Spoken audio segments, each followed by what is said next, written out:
Hi guys, how to use a face swap AI. So for that case, what we're gonna do, we're gonna use a platform called Magic Hour AI. This website allows you to use the face swap online without the need to pay for anything.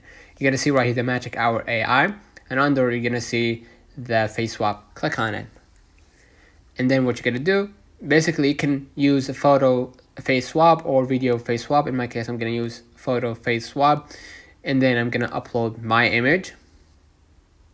Right, let's say this image. Okay, and then what I'm gonna do, I'm gonna add the target image. Let's have, for example, this person.